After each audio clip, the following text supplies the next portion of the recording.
Alright, so here we have a 92 NA Miata, and we're doing the fuel filter on it. It's got 100,000 miles on the sat, so let's get right to it. First, we have 4 Phillips, 2 here, 1 there, and I'm sorry, 5, and 2 here. Let's get those off.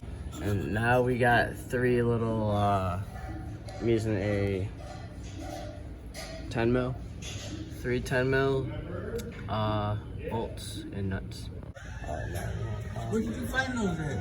This all pulled off the new one out. Alright, tested it out, no leak.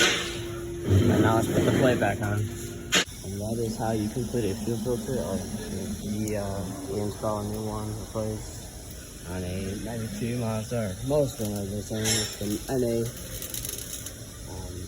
Yeah, I'll be posting more videos on maintenance, stuff like that. Just let me know what you need.